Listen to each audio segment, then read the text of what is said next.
우리 조선에서 임진왜란 때 진짜 기술력 있는 인재들이 12만 명 이상이 잡혀갔어요. 근데 광해군이 전쟁 후에 우리 조상의 밥상에 모기 그릇 하나 깎을 사람이 없다, 제발 돌려보내라. 그러니까 일본의 새로운 주자인 덕정가강이 우리가 붙들 마음 없다, 데려가라. 그래서 사신 120명을 일본 교토로 보냅니다. 보냈는데 우리 조선 기술자들이 돌아올 수가 없었어요. 왜냐하면 3년여 동안 사신들이 가서 그들을 기다리는데 다 찾아와서 그들이 뭐라고 했느냐, 우리 어머니 안부를 묻고 우리 형님의 안부를 묻고 자기 가족들의 안부를 물으면서 울고 가는 거예요. 그러면서 자신들이 벌어들인 일부의 돈을 갖다 주면서 꼭 좀 절해주세요. 얼마나 울고 갔는지. 대돌이 떴다, 누각이란 이름이 나옵니다. 눈물 자로 뜬 조각. 그러면 그분들은 왜 못 돌아왔는가? 주홍 글씨가 새겨져 있는 사람들이에요. 잡놈입니다. 아무리 일을 해도 잡놈이고 이름이 없어요. 좋은 이름 붙이면 개똥입니다. 기술자를 멸시해도 그렇게 밟아서 멸시해서 평생 잡놈은 잡놈으로 이름도 석자 올리지 않고 밟아놓은 상태. 운명적으로 소망이 없었죠. 일본에 가니까 그 기술자들을 애우를 해서 1년에 쌀을 600석을 주고 도자기만 구세요. 그 도자기가 지금 교세를 하는 오사카에 가면 세계 초인류의 세라믹 회사의 원조입니다. 조선 기술이에요. 그분들이 그 처참한 일본 땅에서 언어도 안 통하고 잡혀갔는데 대접을 받는 거예요. 인생의 가치를 인정받는 거예요. 살맛이 났죠. 그 도자기가 유럽으로 팔려가서 일본은 경제대국으로 일어납니다. 그 도자기 돈으로 결국에 일본은 은행이 생기고 무역이 생기고 화란이 그걸 갖다가 유럽에 도자기를 나누기 시작했는데, 왜냐하면 청나라가 무역을 안 하니까. 그 모든 조선의 도자기 그 기술이 일본을 통해서 세계로 나가고 일본은 거대한 경제국이 되어서 훗날에 우리 조선을 삼키는 힘을 얻습니다. 우리가 우리 누군가를 주운 글씨로 밟아놓으면 그 한 사람은 평생 거기서 벗어날 수가 없습니다. 그것을 우리는 운명이라 그래요. 운명이란 뭐냐면 내가 죽을 힘을 다해도 바꿔줄 수 없는 어떤 상황이에요. 못 배웠기 때문에, 우리 조상이 누구기 때문에, 내가 어느 동네에 태어났기 때문에, 너는 어느 가문의 무엇이기 때문에 그대로 주운 글씨를 써놓고 밟아버리는 거예요. 우리는 내일이 아니라서 쉽게 남에게 그런 주운 글씨를 덮어놓고 함께 정주하는 일에 바쁩니다. 우리 예수님은 이 땅에 오셔서요, 가장 비참한 사람들, 소외된 사람들, 가족마저도 머리를 흔들고 내버린 사람들, 나병 환자를 찾아가 만주시고 고쳐주시고, 저주받은 소경이라고 욕하는 그 소경이가 눈을 띄러 가시고, 신분적으로 주운 글씨가 쓰여져서 영원히 소망이 없는 사람들을 찾아가셔서 세리장이라고 매국노로 정규된 그들 집에 가 유숙을 하시면서 대신 욕을 먹고 그들을 살리신 분이 예수님이에요. 오늘 우리 기독교 안에는 어떤 일이 벌어지고 있나요? 예수님이 십자가에서 죽으시던 그 시간에 이 땅에는 놀라운 기적이 일어났어요. 하늘문이 열렸습니다. 에베소 2장에서는 그 하늘문 열릴 때 일어났던 일을 이렇게 기록합니다. 하나님과 원수됐던 우리를 문을 열어 하나 되게 하시고, 모든 혈족과 인종과 할례받은 자와 할례가 없는 자나 이방인이나 유대인이나 상관없이 다 하나 되게 만드셨다. 이게 십자가에 죽으신 예수님의 영향력이었습니다. 예수님은 누구를 차별한 적이 없으세요. 죄인도 형제라 그랬고, 세상 사람이 눈을 돌려 다 내버린 사람도 찾아가 그 집에 유숙하기를 기뻐하셨던 것이 예수님이에요. 오늘 기독교 정신이 이 땅에 회복되기를 기도합니다. 쉽게 나도 모르게 정죄하고 누가 써놓은 그 글씨를 돋구고 나는 그렇게 정죄하는데 바쁘잖아요. 우리는 누가 써놓은 좋은 글씨 같이 따라가기는 쉬워요. 그러나 본인이 좋은 글씨에 엮이면 어떡할까요? 내가 그 정죄된 대상이 되었으면 어떡하겠어요? 생각 없이 남이 그거는 그 좋은 글씨를 가지고 사람을 평가하고 판단하는 거 결코 정당치 않아요. 오늘 대한민국은 그런 좋은 글씨가 너무 많아져요. 편을 가르고 서로가 서로를 정죄하고 좋은 글씨를 씌워놓고 욕을 하고 영원히 만날 수 없는 원수로 우리를 정죄해버리는 그런 나라가 되었어요. 기독교 정신은 결코 그런 나라의 정신이 아니에요. 어떤 사람이든 우리는 사랑으로 녹일 수가 있어야 되고 원수 맺는 일이 없어야 돼요. 정죄하는 일은 우리 권한이 아니에요. 하나님 손에 있어요. 판단하는 권한 우리에게 없어요. 비방할 권한도 없어요. 우리는 이미 비방받아 마땅히 죽을 죄인이지 누구를 정죄할 만큼 의로운 사람이 있다 한 명도 없어요. 우리 서로 사랑하는 공동체 되시기 바랍니다. 알베르트 키첼러는 바꿀 수 없는 것의 인생을 소모하지 마라. 철학적으로 인간의 운명을 결정하는 사람이 있죠. 즉 내가 스스로 노력으로 할 수 없는 모든 것은 운명의 역사다. 우리는 그걸 바꿀 수 없으니 그대로 맡겨놔라. 태어나는 거 내 마음대로 할 수 없고 가문이 내 마음대로 될 수 없고 어느 시대의 역사가 내 마음대로 가능한 게 아니고 사회적 변화 구조를 내가 어떻게 할 수 없지 않냐. 운명이다. 그 되어진 상황은 너가 바꿀 수 없지만 그 상황 속에 너 자신이 그걸 받아들이냐 마냐는 네가 결정할 수 있지 않느냐. 두 번째 관계적 영역을 말했어요. 사랑관계입니다. 다 좋은 사람으로 살고 싶고 칭찬받고 싶잖아요. 누가 사람들한테 욕먹고 싶고 정죄받고 싶은 사람이 누구 한 명이라도 있겠어요? 근데 그렇더라 하면은 다 그 옷을 입혀서 정죄를 하는 세상이잖아요. 어느 날은 좋은 친구였는데 어느 날 나를 뒤에서 그렇게 욕을 해서 나를 괴롭히는 사람이 있잖아요. 가장 믿을 수 있는 사람이라고 결혼했더니 그렇게 나를 괴롭힐 수도 있잖아요. 관계 형성이에요. 이것도 때로는 내 마음대로 될 수 없는 영역이라 그래요. 그래서 남을 변화시킬 수 없거든 내가 변해라.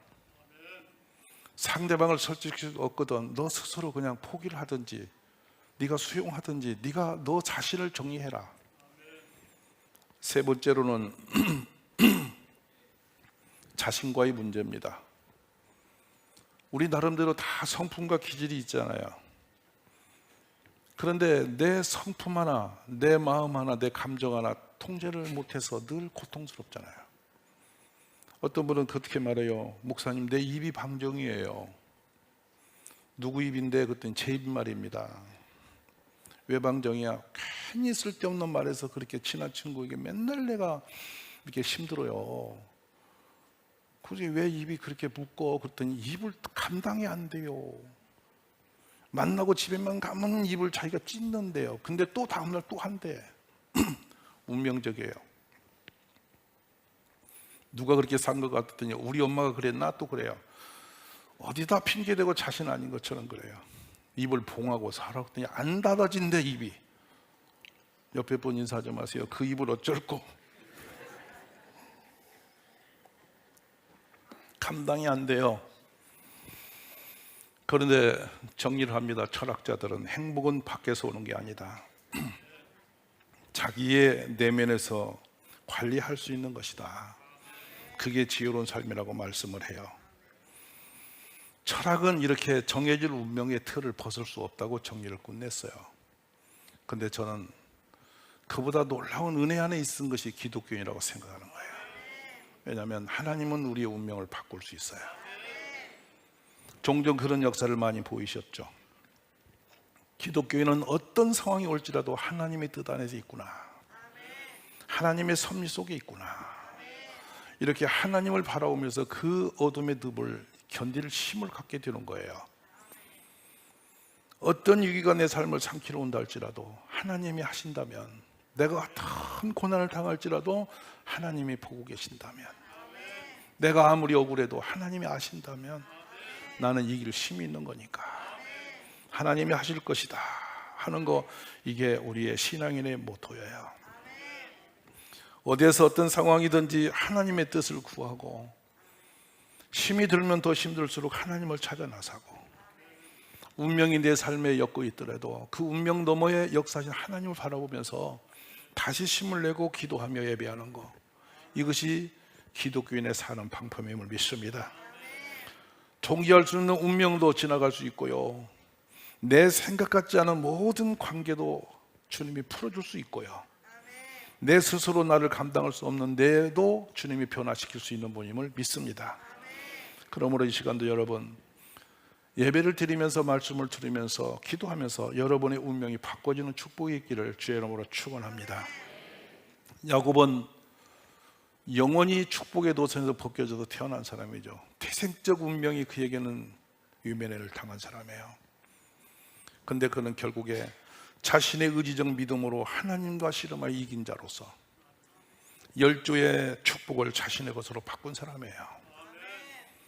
그의 아들 요셉은 어려서 어머니가 세상을 떠나고 동생을 낳다 세상을 잃어버리니까 젖도 못 먹고 태어난 동생을 등에 업고 얼마나 형으로서 이로운 길을 걸었겠어요. 배다른 형제들이 열이 있어서 한 사람도 그를 귀히 여긴 사람이 없이 그를 공격을 했고 그를 고통을 주었어요. 결국에는 그 형들이 그를 팔아버렸습니다. 그의 운명은 지극히 불행한 사람입니다.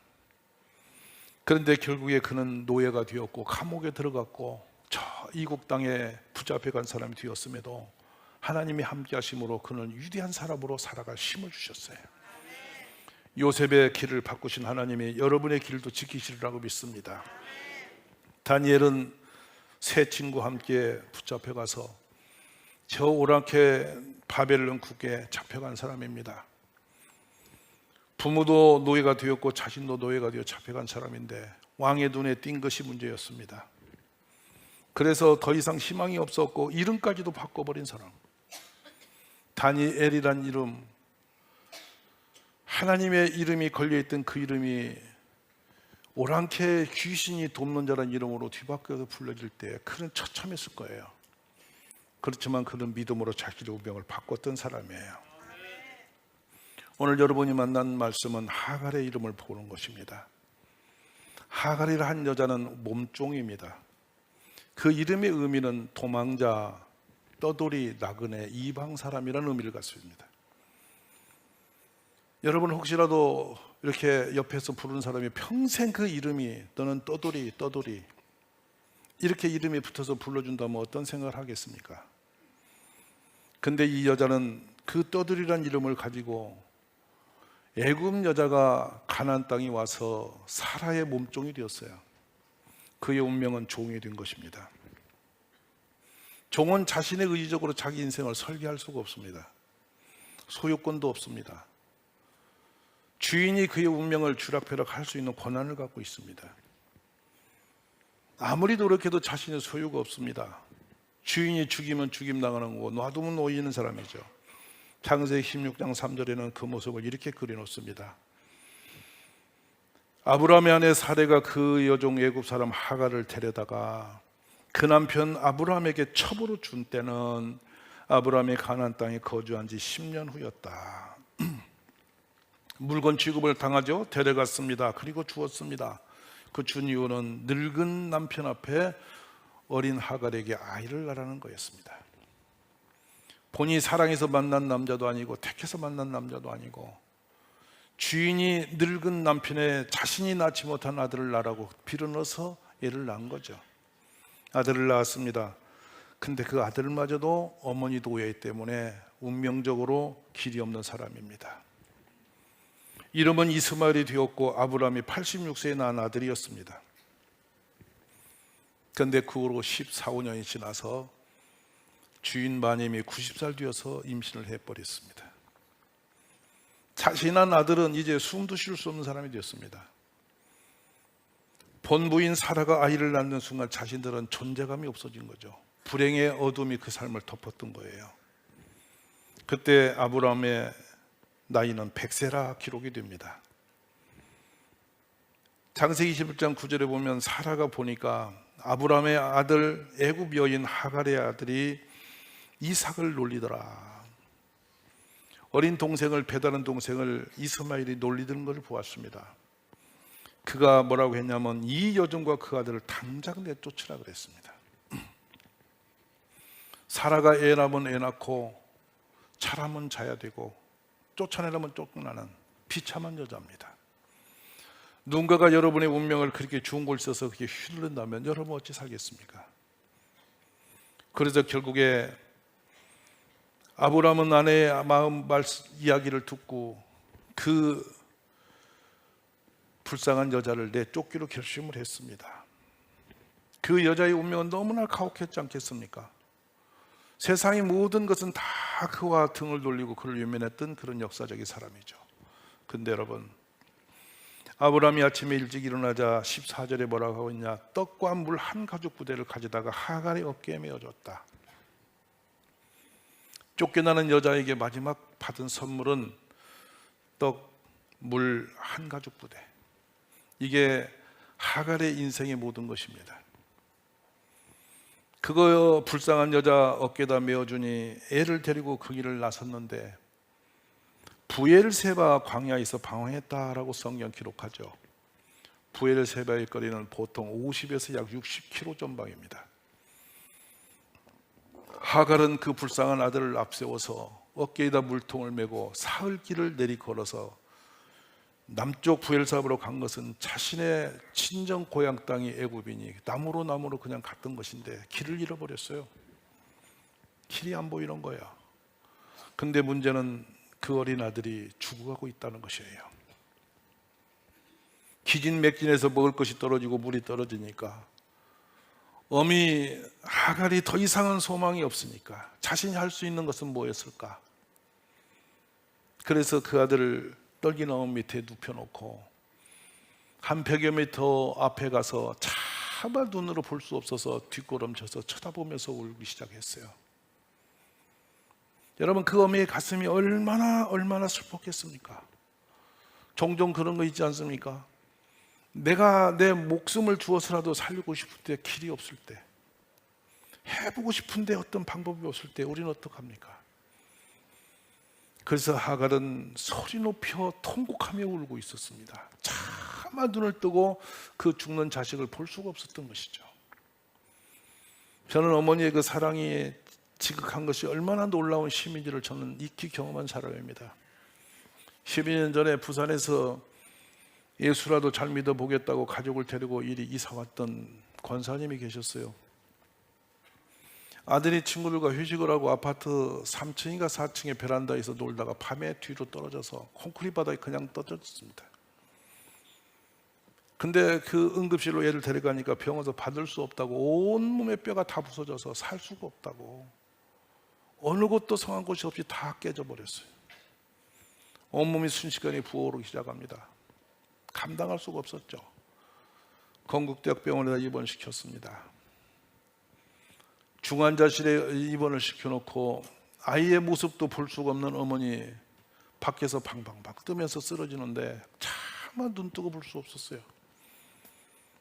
그래서 교인은 중보기도원을 조성해서 이제 기도에 들어가기 시작했고, 저는 서울 병원 왔다 갔다 하면서 기도를 하면서 그 병실을 드나거리면서 하는데, 어머니는 이제 그 비닐멍석 하나 깔아놓고 그 병원 복도에 엎드리기 시작해서 2달간을 울었어요. 그런데 기가 막힌 일이 어느 날 이 아이가 발가락이 움직이고 몸이 움츠려지고 붓기가 빠지고 결국에는 앉았습니다. 그러더니 일어나 화장실을 가는 날 통곡을 했습니다. 세상에 화장실 가는 게 그렇게 좋은 일인지 몰랐어요. 그래 혼자 그 부대품을 붙들고 한 발짝 걷는 거예요. 걷는 모습을 보고 울고 했어요. 지금은 완전히 완치가 되어서 결혼하고 아이를 낳았습니다. 어머니의 눈물은 역사를 바꾸는 힘이 있구나. 제가 그때 오면서 늘 생각했어요. 참 어머니의 눈물을 누가 이기겠나. 죽을 자식을 눈물로 살리는구나. 저는 그때 그 장면을 잊을 수가 없습니다.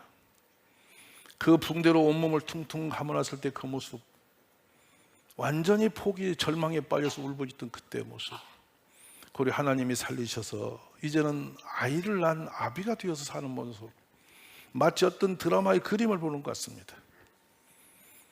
오늘 하갈의 그 슬픈 역사를 하나님이 바꾸신 것처럼 우리의 기도도 들으실 줄 믿으시기 바랍니다. 할 수 있는 것은 우는 일밖에 없었습니다. 물 한 모금도 본인의 손으로 기르다 먹일 수가 없는 어미가 되었습니다. 온 세상 아무것도 없는 광야에서 앉았어요. 아들은 죽어가고 있어요. 그래 통곡하며 울었습니다. 그런데 그때의 17절을 보면은 어린아이의 소리를 하나님이 들으셨다. 우리 기독교는 하나님이 들으시면 다 되는 거예요. 어떤 슬픔도 운명도 바꾸실 분은 하나님이십니다. 그러자 응답이 옵니다. 하갈아, 무슨 일이냐, 두려워하지 마라. 하나님이 저기 있는 아이의 소리를 들으셨다. 너는 일어나 아이를 일으켜 내 손으로 붙들라. 그리고 축복하십니다. 그도 큰 민족을 이루게 하리라. 아멘. 죽어서 없어질 아들이었습니다. 끝나는 아들이었습니다. 어머니의 눈물로 그 아들의 역사가 바뀌었습니다. 저주의 운명을 열고 하나님의 손이 임하게 된 것입니다. 여기에 내 손으로 붙들라는 용어는 네가 꽉 잡아라. 어미, 네가 네 아들을 붙들어라. 하나님, 내가 복을 주시마, 이 말씀이 것이죠.